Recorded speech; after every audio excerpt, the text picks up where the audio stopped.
Je suis née à Paris. Ma petite enfance, les 7 premières années, ma maman vivait à Paris avec bon, en fait, c'était maman. En fait, c'était une famille de 3 personnes. Maman, mon oncle, le frère d'une sœur de ma grand-mère, donc ma tante. Et j'ai été élevée avec ces 3 personnes-là, si ce n'est que les 7 premières années, j'ai été élevée en nourrice. Je suis revenue à l'âge de 7 ans, je suis revenue avec maman. Et c'est aussi à cet âge-là que en fait, je suis venue en Bretagne pour la première fois, j'avais 7 ans. C'est là que j'ai d'ailleurs connu Jean-Louis Latour, enfin Jean-Loup.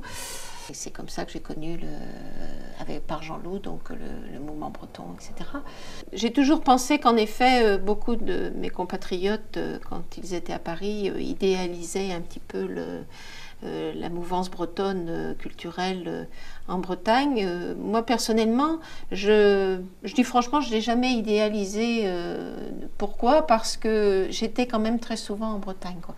Dès que j'ai commencé à travailler, j'ai pris un abonnement avec un abonnement à la SNCF et j'étais tous les 15 jours ou toutes les semaines en Bretagne. Donc, et je vivais donc dans le mouvement Kendar, entre autres.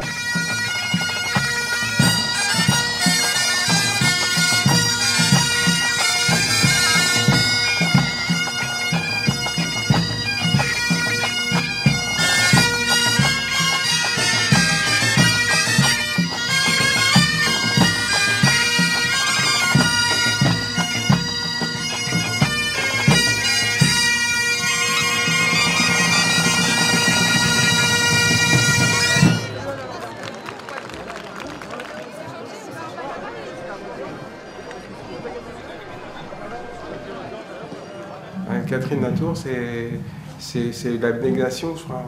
C'est juste le dévouement, en fait, pour la culture bretonne. Elle personnifie le travail de Kendar. Et Kendar, c'était aussi quelque chose, et c'est quelque chose de très important, que j'ai suivi l'évolution en étant moi-même à des stages, il y a aussi pas mal d'années. C'est dans un stage Kendar, probablement que j'ai entendu chanter pour la première fois Trimar Tolot. Et par Loïs Robars ou quelqu'un comme ça, ou son artiste. On souhaitait avoir une maison, enfin quelque chose, oui, une maison à nous, où on pouvait faire nos stages, bien sûr. Donc, ce premier bâtiment qui a donc été construit par les militants, par des gens qui venaient de partout, y compris d'Écosse. Il y avait Jean-Louis Latour, bien évidemment, il y avait Jean-Pierre Vincent. Entre autres, il y avait Jean-Yves Roche. On était tous ensemble, quoi. Alors après, bon, il y a forcément des bisbilles quand on est si nombreux, mais mais on est tous ensemble, quoi. Et c'est toujours d'actualité, quoi. Bon, souvent on dit ah ben oui, mais celui-ci, celui-là, non. Au bout du compte, même si on ne le fait pas exactement de la même façon, on va toujours vers le même but, c'est-à-dire la Bretagne, sa culture, son économie et tous les aspects de la culture bretonne. Ce qui est quand même très important par rapport à toute cette époque-là, c'est que tout le travail de tous ceux qui nous ont précédés et ceux qui sont encore ici aujourd'hui ont permis la reconnaissance.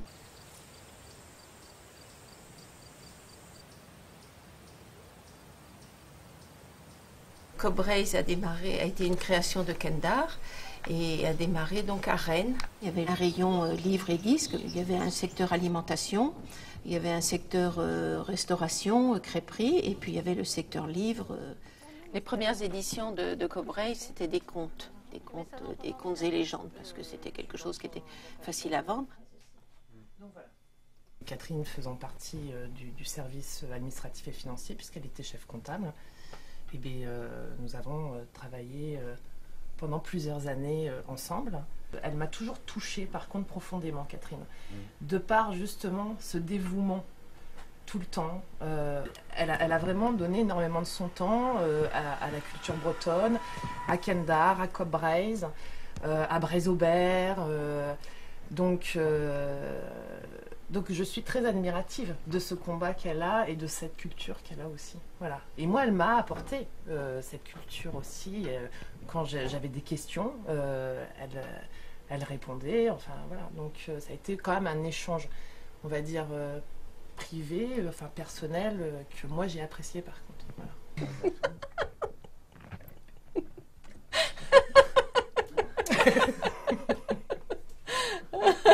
On n'était pas toujours d'accord. Hein,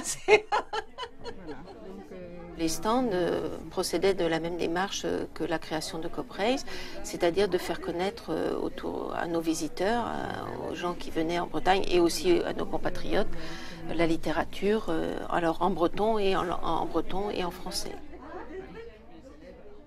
Ça fait une dizaine d'années que nous travaillons en commun avec un stand BAS, Warler, Kendall et Tiarbro. Au début, nous avions un stand, les stands étaient séparés, mais maintenant, les stands sont communs. On représente plutôt toutes les petites mains, y compris les personnes qui sont ici dans le stand, hein, voilà. Que ce soit Joël ou Francine et ses collègues du cercle de Châteaulin. Pardon. Au Cornouailles, depuis combien de temps? J'ose pas dire. Depuis les premières, c'est en 1965, avec le cercle de Redon.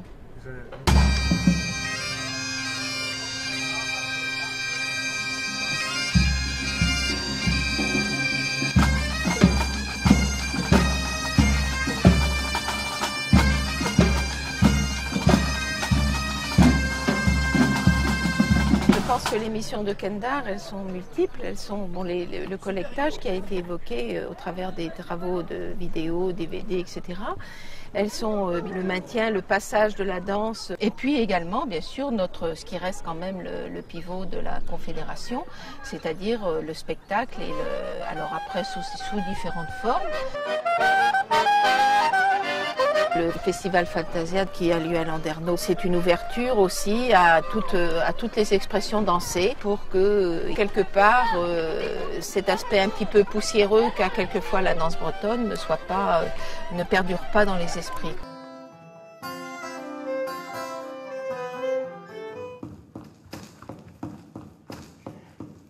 Toute une noce qu'attendaient les charabans attelés se livraient corps et âme à la vieille sorcellerie de la danse.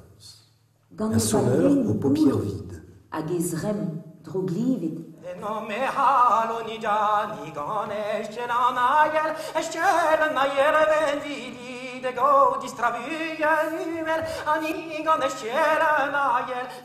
Vous vous en serez aperçu au fil de ces rencontres. J'ai œuvré dans d'autres associations, mais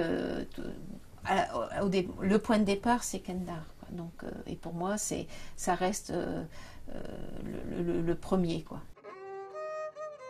Des fois, je me dis que si j'avais pas eu cette opportunité, enfin, ce concours de circonstances, quand j'étais plus jeune, j'aurais sans doute, j'aurais sûrement fait autre chose, mais toujours quelque chose vers les autres. Mais c'est parce que c'est mon tempérament. J'ai pas de mérite. Je suis comme ça. J'ai pas de mérite.